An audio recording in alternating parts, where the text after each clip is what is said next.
deegaanka ciidamada badda cadeyntiisa waxa ku filan inuu hadda isagu dagaalka qayb ka ahaa soo waliba qoriga weyn ahayay waa ku dhaawacmay dagaalkaasi dhaawiciisina hadda wax weyn waxa lagula tacaalayaa magaalada Boor. Xiisa dagaal isu bedeshay oo laga horinayo gobolada Siril iyo Awdal ayaa weli hulaaqaysa. qaar ka mid ah odayaasha Boorame ayaa sheegay in labada deegaan ee ku diriraya degmada Seylac ay iskaga dhex baxaan ciidamada militariga Somaliland iyagoo muujiyay madax dhaqameedkani in doorkiisii aanu qaadanin ciidanka Somaliland. dhinaca kalena waxa ay eedeymo u soo jeediyeen saraakiil ka tirsan ciidanka Somaliland kuwaasi oo ay sheegeen inay ku dhaawacmeen dagaalkii ugu dambeeyay. Baashi Cali Jaamac ayaan ka waraystay arrimaha kan oo si toos ah khadka ugu jira. ugu horreyntiina waxa aan weydiiyay xaaladihii ugu dambeeyay ee gobolada galbeedka Somaliland. 48 saacadood u dambeeyay wax dagaal ah oo dhacay ma jiro. waxay sadde ahayd 48 saacadood ka hor waxay ahayd maalin kale oo ay jabhadihii ka soo duulay Boorame iyo guud ahaan waxaan ku raahday gobolka Soomaalida Itoobiya oo bariya ka soo talaabay jabhadahaasi inay weerar ku soo qaadeen dadkii xoolo dhaqatada ee deegaanada waxaan ku raahday gargaara bari iyo damasha meel la yiraahdo. weeraradaasi oo markii ay weerarkaasi soo qaadeen dadkii xoolo dhaqatadii ay iska difaaceen halkaasna waxa lagu gaarsiiyay jabhadahaasi soo duulimaa tagay khasaaro culus oo naf iyo maalba ayaa la gaarsiiyay. waayahay Baashi miyaanay joogin ciidamada Somaliland goobtaasi oo aanay kala celin labada deegaan. ciidamada Somaliland way joogeen waxa weyn ciidamadu marka saraakiisha ciidamada hogaaminaysa oo de saraakiil reeraysan ahaa oo duulimaadkana qayb ka ahaa waxa weeyeen kolka de askariga taliyihiisu marka uu dhinac ka raran yahay ciidamadu waxa weeyeen waa amar sugayaal weeyaan. marka dagaalkaasi waxa qayb ka ahaa taliya Haruun Siciid ninka la yiraahdo oo dagaalkaasi ku dhaawacmay 32 qof ee hadda kaga dhaawacmay jabhadaha soo duulay ku jiray ayaa dagaalkaasi qayb ka ahaa. markaas wuxuu ahaa weerarkaasi weerar ciidamada waxa weyn reerka aan sayneegada buursi haybtooda iyo guud ahaan taliyahaasi uu hogaaminayay markaasi ciidamada maadaama oo ninkii ka amar qaadanayay inuu hadda dagaalkaasi ku jiro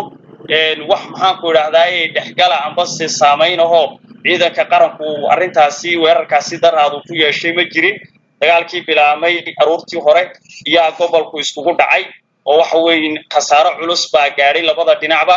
marka waxa weyn halkaasi wuxuu ahaa weerarkaasi weerar wuxuu ahaa abaabulan oo laga soo shaqeeyay oo baryahan badee tuulooyinka Cali Xayd iyo guud ahaan meel la yiraahdo Toroboro iyo Tuula waxaad arkaysay in dadkii intoo laga barakiciyay aqaladii iyo xaafadaha ka tagayna guditaan loo sameeyo waxa weeyeen halkaasi isirsifayn lagu sameeyay baad ku muuqatay. waxa oo dhan waxa sameeyay jabhadaha waxa weyn soo duulay oo iyagu waxa weyn manxaan ah oo doonaya inay waxa weyn dhibaato u geystaan haweenka iyo ciyaalka iyo dadka waxa weyn barimageedida walaal. Baashi waxaad eedeymo culus u soo jeedisay saraakiil ka tirsan ciidanka Somaliland. casrigan la joogana in qofka hadal lagu eedeeyo way fududahay. maxaad cadeymo u haysaa saraakiisha ciidanka Somaliland oo aad sheekadii ku dhex jira sheegtay in ciidan qaran yihiin maadaama ciidanka qaranku uu u dhaxayo dadka maxaad eedeymahaaga cadeymo u haysaa. waxaan u hayaa waa mid koowaad oo taliyaha Haruun oo ah taliyaha waxa weyn ku xigeenka ciidamada badda cadeyntiisa waxa ku filan inuu hadda isagu dagaalka qayb ka ahaa soo waliba qoriga weyn ahayay waa ku dhaawacmay dagaalkaasi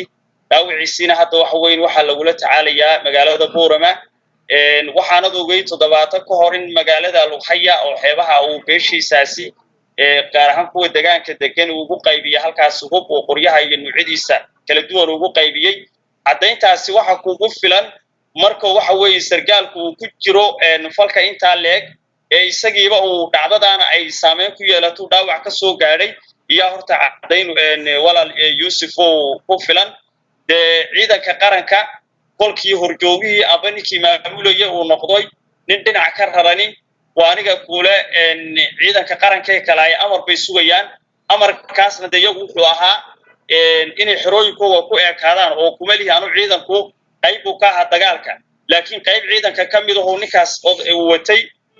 taliyaha ayaa waxa weyn dhibaatada u geystay dadka shacabka. waayahay taliye ku-xigeenka waxaad sheegtay inuu ciidamada badda ka tirsan yahay ee Somaliland ciidamada badda iyo rabshado beriga ka dhacaya halkee bay iska soo gelayaan maadaama ciidankii militariga ahaa ee Somaliland uu joogo waxa weeye ninkaasi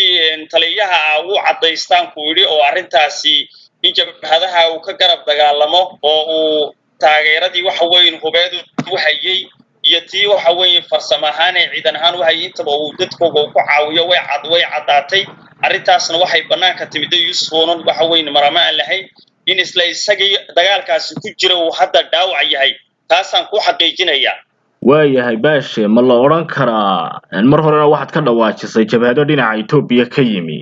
arrimahaasina waxa lagu eedeyn jiray beelaha Ciise in jabhadahoodu ay ka soo duulaan Djibouti iyo